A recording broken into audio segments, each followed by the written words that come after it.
정부는 8월 28일 10시를 기하여 전공의와 전임의 대상의 업무 개시 명령을 수도권에서 전국으로 확대합니다.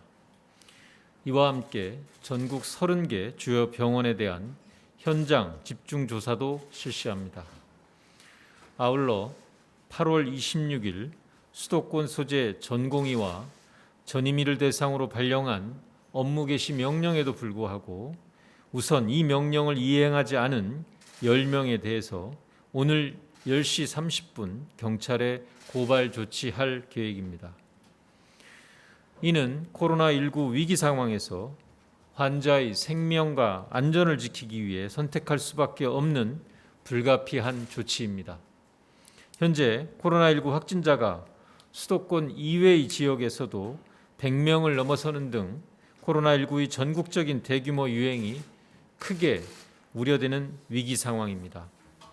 이러한 상황에서 집단 휴진이 계속될 경우 환자의 생명과 안전에 중차대하고 직접적인 위험이 생길 수 있다는 점을 심각하게 생각하고 있습니다. 지금은 무엇보다 코로나19를 안정화시키는 것이 최우선 과제입니다.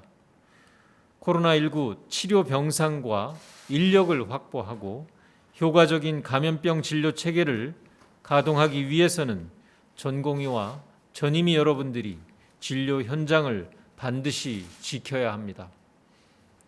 다행스럽게도 8월 26일부터 이틀간 이루어진 현장 집중조사 결과 집단 휴진에 참여한 80명 가까이 되는 인원이 업무 개시 명령 발령 이후 다시 환자들의 곁으로 돌아와 주셨습니다.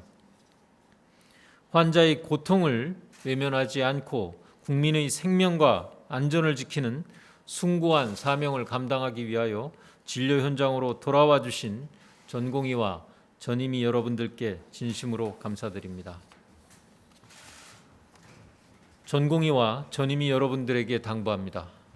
지금이라도 하루빨리 환자들이 기다리고 있는 진료 현장으로 돌아오기 바랍니다. 그것이 바로 의사인 여러분들이 있어야 할 곳입니다. 정부가 여러 차례 전향적인 중재안을 제안하였던 진정성을 신뢰하고 환자의 생명과 안전을 지키는 본래의 소명을 다하여 주시기 바랍니다. 우선은 코로나19 위기 극복에 총력을 기울이고 코로나19가 안정화된 이후에 의료제도에 대해 정부와 치열하게 논의하더라도 늦지 않을 것입니다.